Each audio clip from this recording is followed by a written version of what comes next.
So you start speaking. నిన్న అర్ధరాత్రి సమయంలో పండుగ సందర్భంగా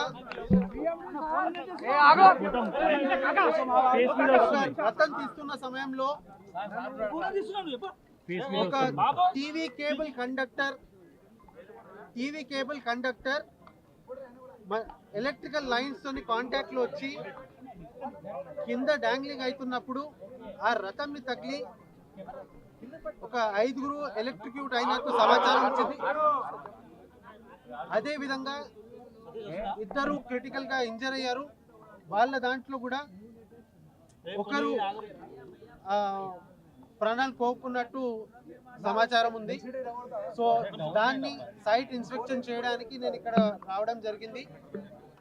ప్రభుత్వం దృష్టికి తీసుకెళ్లి రాష్ట్ర ఉప ముఖ్యమంత్రి గారితో డిస్కస్ చేసి దీని మీద ఎంక్వైరీనా ఫ్యూచర్ ఏం చర్యలు తీసుకోవాలి, అలానే ప్రాణ నష్టమైన వాళ్లకు వాళ్ళ ఫ్యామిలీ మెంబర్స్కి ఏ రకంగా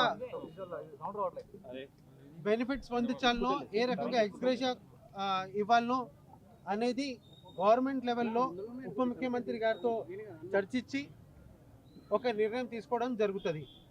సార్ మీరు చూసారు ఇప్పుడు వైర్స్ ఎంత దారుణంగా ఉన్నాయో, ఇళ్లకు దగ్గరగా ఉన్నాయి, అస్తవ్యస్తంగా ఉన్నాయి, ఆ కేబుల్ వైర్లు కరెంట్ వైర్లు అన్ని కలిసి ఉన్నాయి. తప్పకుండా దీని మీద ఒక డీటెయిల్ ఎంక్వైరీ ఇనిషియేట్ చేయబోతున్నాము.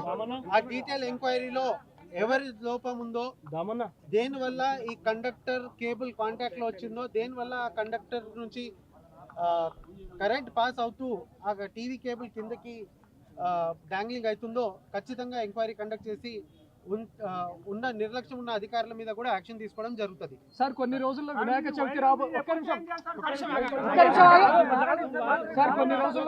చవితి రాబోతుంది, వినాయక నిమజ్జనం, ఆ తర్వాత దుర్గా అన్నీ ఉంటున్నాయి. సో ఈ కేబుల్స్ చాలా చోట్ల అడ్డుగా మారుతున్నాయి. మరికొన్ని ప్రమాదాలు జరిగే అవకాశం కూడా లేకపోలేదు. ఈ ఇన్సిడెంట్ కూడా ఒక ఎగ్జాంపుల్ గా భావించారు. సో వాటికి ఎలాంటి చర్యలు? రెగ్యులర్లీ కేబుల్ కటింగ్ ఎక్సర్సైజ్ మేము తీసుకుంటున్నాము. ఎక్కడెక్కడ ఇంకా కేబుల్స్ చాలా ఎక్కువగా ఉన్నాయో, అన్వాంటెడ్ కేబుల్సా లేదా యూజ్ లో లేని కేబుల్స్ ఎక్కడెక్కడ ఉన్నాయో అన్ని ఐడెంటిఫై చేసి కూడా ఇమీడియట్లీ ఆ కేబుల్స్ ని గత కొన్ని రోజుల నుంచి cable cutting activity electricity department ద్వారా తీసుకోవడం జరుగుతుంది. ఇంకా కూడా చాలా చోట్ల ఈ కేబుల్స్ ఉన్నాయి కాబట్టి కేబుల్స్, అన్వాంటెడ్ కేబుల్స్, లో హ్యాంగింగ్ కేబుల్స్, డాంగ్లింగ్ కేబుల్స్ ని కటింగ్ చేసే ప్రక్రియ ఇంకా ఫాస్ట్ గా చేస్తాం. అసలైన తొలి వెలుగు.